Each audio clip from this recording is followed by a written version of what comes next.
Okay, so the next thing we need to do now is start making this look like our leaflet for our chosen animal. The animal I've chosen to work with on mine is the Bengal tiger. So the first thing I want to do is put a nice big heading across the top that says the title of my charity, which is EAP, which stands for Endangered Animal Protectors. Now I want that nice big bold heading at the top, nice bright, maybe a bit of colour in there. So for that, because it's a title, we can use the word art feature. So word art is in the insert menu. So I've clicked on insert and I've got my word art here. I'm on my front cover, look, it's highlighted in this turquoisey green colour here. And I'm going to click word art, and it brings up this here. So these are pre-made options that we can use.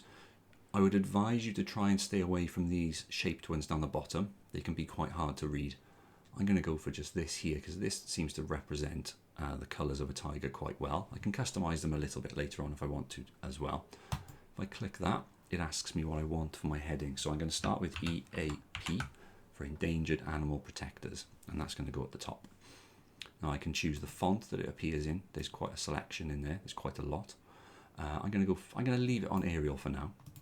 I could change the size. I could do lots of things with it there, but it is fairly limited. Click OK, and there's my heading. So it's a bit basic at the moment, but now that I've selected it, I've got these options up here for different colours and different settings I can make on it. So if I go to the fill, I actually want the inside of this to be black to represent the tiger being black and orange, like so. I also want it a bit bigger.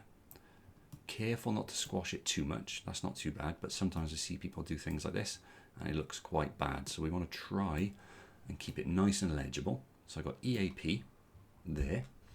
And now the next thing I want to do is another piece of word art telling people which animal that I'm going to be supporting. I'm going to put that at the bottom, so I can have like a subheading at the bottom. So back to insert, back to word art. I'm going to use the same one to keep it consistent. And in this one, I'm going to type in the name of my animal. Now that may be too big looking at that, so I'm going to go Bengal first, and I'll add tiger second. So click OK. I'm going to drag that here. I may want this all in capitals as well. I may change that later on. But for now, I'm just going to leave that there. I'm going to go up to my shape fill, and I'm going to make it the same. I'm going to go one more. Now what you could do actually is you can right click, you can copy it, you can paste it to keep it exactly the same, double click it, and you should be able to edit the text, which is there, that button there. And I can change that then to tiger, and I know that it's the same size, same settings, and so on. Yeah, I think I'm going to want those as capitals later on, so I might change those now actually.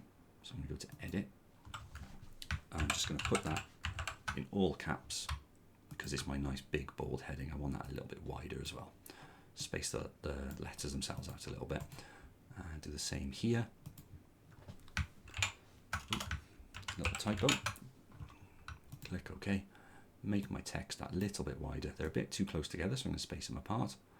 And if you look, Publisher is bringing that little purple line in the middle up, and what that does, it tells me that my text is right in the middle of my page, which is exactly what I want. I'm going to make this one a little wider, and then I'm going to line that up as well. So I know, there we go, there's that, oh, that is that purple line. So I've got my nice big bold front cover. What I want now in the middle is a picture of the Bengal tiger. So I'm going to put a picture there. Now, some of you may get away with copying and pasting pictures, but for some reason Publisher doesn't really like it when you copy and paste.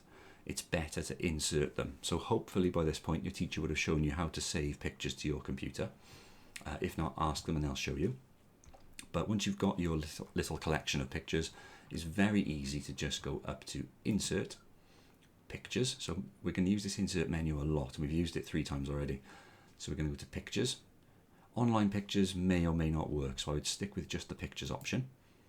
And it should bring up, yeah, there we go. It takes me to my pictures folder. So if you look, it's taken me to this PC and pictures, and it should do the same for you. It may go to your downloads. If it does, just click on pictures there, and it will take you to this screen. Now I've already made a folder for Endangered Animal Protectors, and I've saved my pictures of my tigers in there. So I double click on that folder. You can see I've got a nice collection of images ready to get started. I like that one there for my front cover. Click insert, and it's put it in for me. It's a little bit too big. So what I'm going to do is I'm just going to resize that slightly. And again, I'm going to use that purple guideline, there it is, to line my image up in the middle of my page. Okay, so that's the basic starting point of my front cover. You can manipulate it, you can rotate it, resize it, and so on. Again, like the text, try not to squash it, because it'll look a bit like you've got a skinny tiger, and try not to squash it that way to make him look a bit fatter. Okay, if you make a mistake, just press Ctrl-Z, which is what you can probably hear my keyboard doing there, and it'll take you back to how it was. The next part of the video, we're going to be looking at how we add some more details to this, like borders, and how we put other types of text in. Okay, so watch the next video.